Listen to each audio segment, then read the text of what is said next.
നമസ്കാരം. മലയാളി വാർത്ത ഇൻസൈഡിലേക്ക് സ്വാഗതം.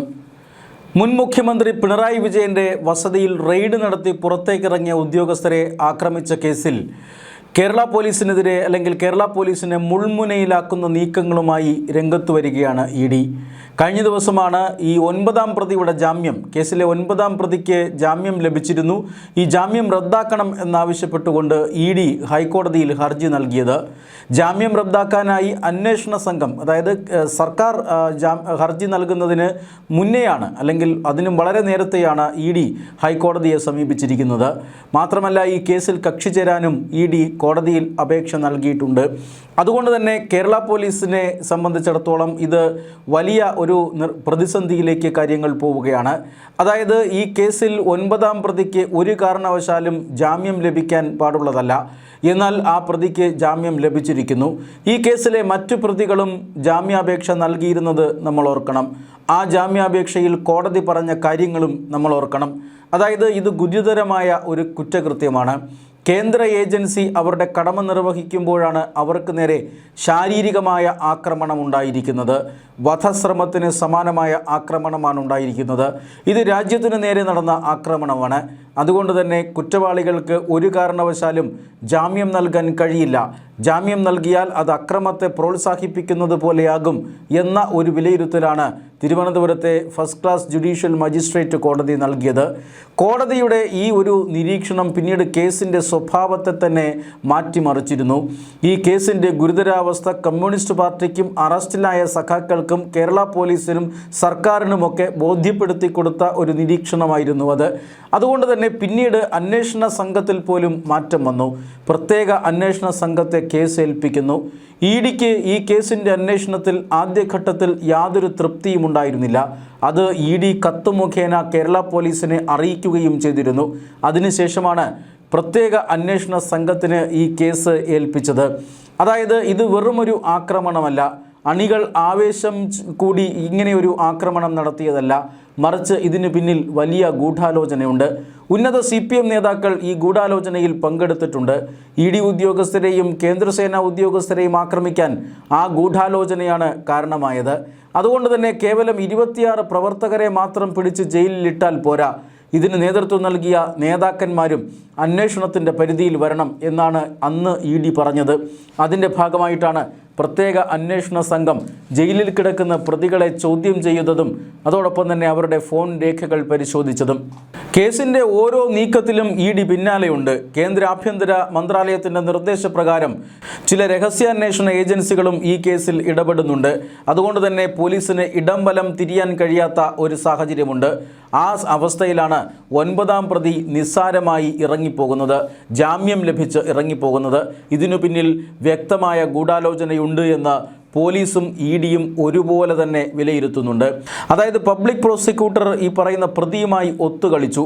പബ്ലിക് പ്രോസിക്യൂട്ടർ ഡി ഗീനാകുമാരി ഇടതുപക്ഷ അനുഭാവിയാണ് എന്ന ആരോപണമുയർന്നു. പോലീസിനും ഈ ഒരു വിലയിരുത്തൽ തന്നെയാണുള്ളത്. അങ്ങനെയാണ് 9ാം പ്രതിക്ക് ജാമ്യം ലഭിക്കുന്ന സാഹചര്യമുണ്ടാക്കുന്നത്. ഇത് കേസ് അന്വേഷണത്തെ വലിയ പ്രതികൂലമായി ബാധിക്കുമെന്ന കാര്യത്തിൽ തർക്കമൊന്നുമില്ല. 9ാം പ്രതിക്ക് ജാമ്യം ലഭിക്കാനായി CPMും ഗൂഢാലോചന നടത്തിയിരുന്നു എന്ന് പോലീസ് വിലയിരുത്തുന്നു. ആ വിലയിരുത്തൽ തന്നെയാണ് ഇ.ഡിക്കുമുള്ളത്. അതുകൊണ്ട് തന്നെ ഇ.ഡി. സമയം താമസിയാതെ ഹൈക്കോടതിയിൽ ഹർജിയുമായി പോയി. പോലീസിൻ്റെ ഹർജി, അതായത് ഈ കേസ് അന്വേഷിക്കുന്ന അന്വേഷണ സംഘത്തിൻ്റെ തലവൻ ഉടൻ തന്നെ ഹൈക്കോടതിയെ സമീപിക്കും എന്നാണ് മനസ്സിലാക്കാൻ സാധിക്കുന്നത്. എന്നാൽ ഇ.ഡിയുടെ ഈ നീക്കങ്ങൾ ഇപ്പോൾ പോലീസിനെ വല്ലാതെ വട്ടം ചുറ്റിക്കുകയാണ്. എന്തുകൊണ്ടാണ് ഇങ്ങനെ ഒരു ജാമ്യം 9ാം പ്രതിക്ക് ലഭിച്ചത്? അതിന് കാരണക്കാർക്കെതിരെ നടപടി വേണ്ടേ? അതിന് മ്യൂസിയം SHO ഇപ്പോൾ കൊച്ചിയിലെത്തിയിരിക്കുകയാണ്. മ്യൂസിയം SHOയോട് കൊച്ചിയിലെത്താൻ നേരത്തെ പോലീസ് മേധാവികൾ നിർദ്ദേശം നൽകിയിരുന്നു. DG പ്രോസിക്യൂഷനെ കാണുന്നത് ഡി ഗീനാകുമാരി എന്ന ഇടതുപക്ഷ അനുഭാവിയായ പബ്ലിക് പ്രോസിക്യൂട്ടറെ മാറ്റാനാണ്. മാത്രമല്ല, പോലീസിൻ്റെ ഭാഗത്തു നിന്നും മറ്റൊരു ആവശ്യവും മുന്നോട്ട് വയ്ക്കും. കേസിൽ സ്പെഷ്യൽ പ്രോസിക്യൂട്ടറെ നിയമിക്കണം. ഇതെല്ലാം DG പ്രോസിക്യൂഷൻ പരിഗണിക്കുമെന്നാണ് സൂചന. കേന്ദ്ര ഏജൻസിയെ ആക്രമിച്ച, രാജ്യം മുഴുവൻ ഉറ്റുനോക്കുന്ന, കേന്ദ്ര ആഭ്യന്തര മന്ത്രാലയം പോലും ഉറ്റുനോക്കുന്ന ഒരു കേസ് അന്വേഷണത്തിലാണ് ഇത്തരമൊരു വലിയ വീഴ്ചയുണ്ടായിട്ടുള്ളത്.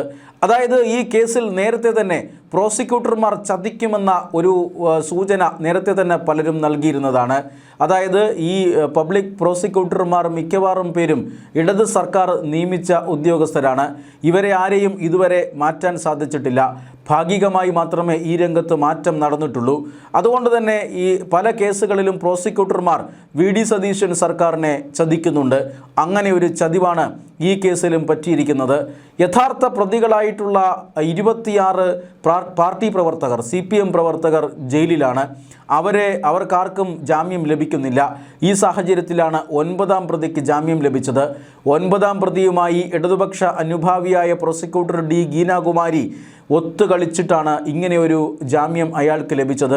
അതായത് 9ാം പ്രതിയെ കസ്റ്റഡിയിൽ സൂക്ഷിക്കേണ്ട ആവശ്യമില്ല എന്ന് ഡി ഗീനാകുമാരി ജാമ്യം അപേക്ഷ പരിഗണിച്ച കോടതിയെ അറിയിക്കുകയായിരുന്നു. അങ്ങനെയാണ് കോടതി ഗത്യന്തരമില്ലാതെ ഈ പ്രതിക്ക് ജാമ്യം നൽകിയത്. എന്നാൽ 9ാം പ്രതിക്ക് ജാമ്യം നൽകിയത് കേസിനെ പ്രതികൂലമായി ബാധിക്കുമെന്ന് ഇഡിക്ക് നന്നായി അറിയാം. അതുകൊണ്ടാണ് ഇഡി സമയം വൈകിക്കാതെ കാര്യങ്ങളിലേക്ക് കടക്കുന്നത്. കേരള പോലീസിന് മുമ്പ് തന്നെ എൻഫോഴ്സ്മെൻറ്റ് ഡയറക്ടറേറ്റ് ഇക്കാര്യത്തിൽ ഹൈക്കോടതിയെ സമീപിച്ച് ഹർജി നൽകിയത് പോലീസിന് തിരിച്ചടിയായിട്ടുണ്ട്. എന്തായാലും എത്രയും വേഗം അന്വേഷണ ഉദ്യോഗസ്ഥൻ കോടതിയെ സമീപിക്കും ഈ കേസിൽ എന്നാണ് സൂചന. രണ്ടുപേരുടെയും ആവശ്യം പ്രതിയുടെ ജാമ്യം റദ്ദാക്കണമെന്ന് തന്നെയാണ്. പ്രതി ചെയ്ത കുറ്റകൃത്യം വെച്ച് നോക്കുകയാണെങ്കിൽ ഇങ്ങനെ ഒരു ജാമ്യം നൽകാൻ പാടില്ല. മേൽക്കോടതി അത് അംഗീകരിച്ചു കഴിഞ്ഞാൽ പ്രതിയുടെ ജാമ്യം റദ്ദാകും. മാത്രമല്ല ഈ കേസിൽ അതിനിർണായകമായ ചില തീരുമാനങ്ങൾ എൻഫോഴ്സ്മെൻറ്റ് ഡയറക്ടറേറ്റ് എടുക്കാൻ പോകുന്നു എന്നും സൂചനയുണ്ട്. CMRL എക്സാലോജിക് മാസപ്പടി കേസിൽ ED ECIR രജിസ്റ്റർ ചെയ്യുന്നത് 2004-ലാണ്. പിന്നീട് അങ്ങോട്ട് 2 വർഷം ഇഡിയുടെ അന്വേഷണം തടസ്സപ്പെട്ടു. ഇഡിക്കു നേരെ ചില നിയമ പോരാട്ടങ്ങൾ പലരും നടത്തിയതാണ് അതിൻ്റെ കാരണം. മാത്രമല്ല പിണറായി വിജയൻ അന്ന് അധികാരത്തിലുണ്ടായിരുന്നു. അധികാരം ദുർവിനിയോഗം ചെയ്തുകൊണ്ട് കേന്ദ്ര ഏജൻസിയുടെ അന്വേഷണം തടസ്സപ്പെടുത്താനുള്ള പല കണികളും അന്ന് പിണറായി വിജയൻ കളിച്ചിരുന്നു. അതിൻ്റെ ഭാഗമായിട്ടാണ് 2 വർഷം ഇഡിയുടെ സമയം നഷ്ടപ്പെട്ടത്. എന്നാൽ പിണറായി വിജയൻ അധികാരത്തിൽ നിന്ന് പുറത്തായതോടുകൂടി ഇഡിക്ക് അനുകൂലമായ ഒരു കോടതി വിധി ലഭിക്കുകയായിരുന്നു. ഈ കോടതി വിധി അനുസരിച്ച് അതിവേഗം കാര്യങ്ങൾ ഇഡി മുന്നോട്ട് നീക്കുമ്പോഴാണ് CPM പ്രവർത്തകരുടെ ഭാഗത്തു നിന്നും ഇങ്ങനെയൊരു അക്രമം ഉണ്ടായത്. സമാനമായ കേസിൽ കൊൽക്കത്തയിൽ നടന്നപ്പോൾ, അതായത് എൻഫോഴ്സ്മെൻറ്റ് ഡയറക്ടറേറ്റ് ഉദ്യോഗസ്ഥരെ ആക്രമിച്ച കേസിൽ പ്രതികൾക്കെതിരെ ശക്തമായ നടപടി പിന്നീട് സ്വീകരിച്ചിരുന്നു. പ്രതികൾ ആരും ഇതുവരെ പുറം ലോകം കണ്ടിട്ടില്ല. അങ്ങനെ സമാനമായ നടപടി സ്വീകരിക്കണമെന്നാണ് കേരള പോലീസിനോട് ഇഡി ആവശ്യപ്പെടുന്നത്.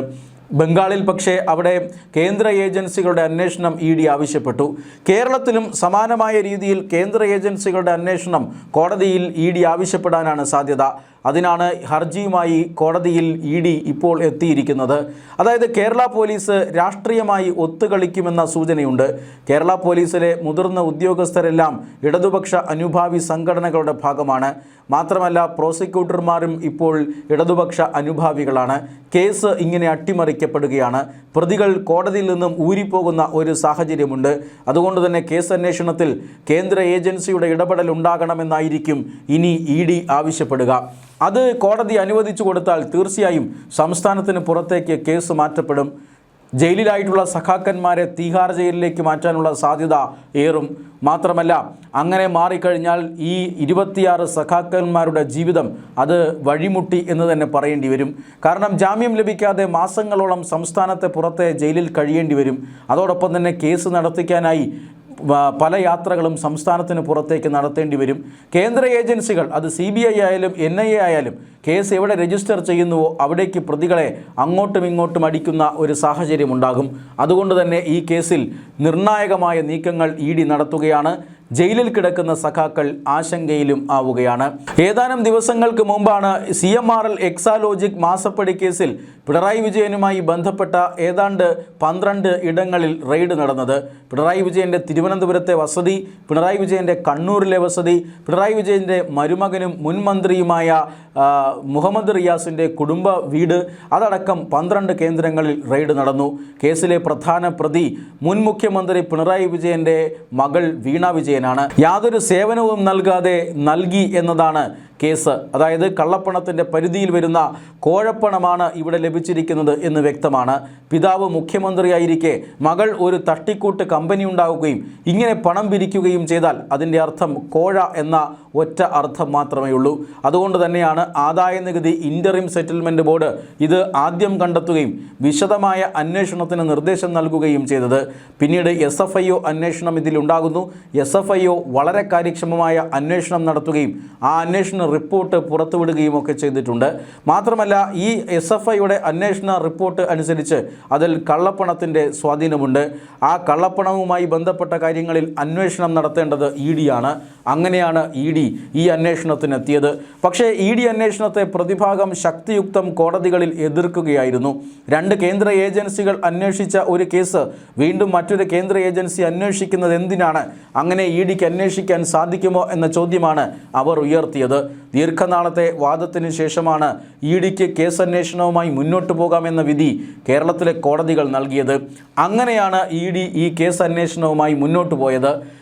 കോടതി വിധി ലഭിച്ചയുടൻ അവർ റെയ്ഡിലേക്ക് കടന്നു. സാധാരണഗതിയിൽ ECIR രജിസ്റ്റർ ചെയ്തു കഴിഞ്ഞാൽ അടുത്ത നടപടി വിശദമായ പരിശോധനകളാണ്. എന്നാൽ ECIR രജിസ്ട്രേഷനും റെയ്ഡിനും തമ്മിൽ 2 വർഷത്തെ കാലതാമസമുണ്ടായി. റെയ്ഡിൽ അക്രമ സംഭവങ്ങളും ഉണ്ടായി. റെയ്ഡിൽ നിന്നും നിർണായകമായ പല രേഖകളും ED അന്വേഷണ സംഘം പിടിച്ചെടുത്തിട്ടുണ്ട്.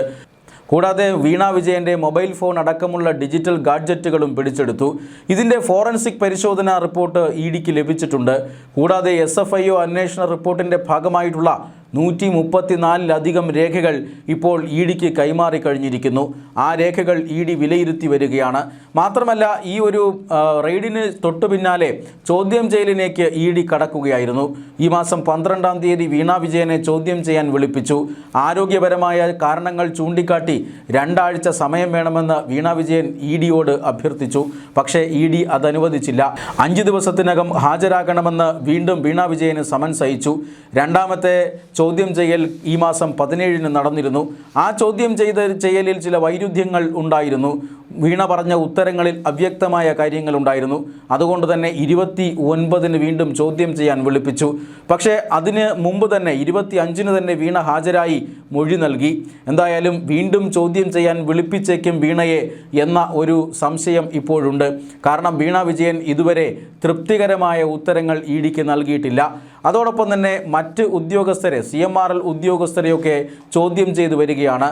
കേസിൽ വീണ വിജയൻ മാത്രമല്ല ആ പിണറായി കുടുംബത്തിലെ മറ്റൊരംഗത്തിനും വലിയ പങ്കുണ്ട് എന്ന ഒരു നിഗമനത്തിലാണ് എൻഫോഴ്സ്മെൻറ്റ് ഡയറക്ടറേറ്റ്.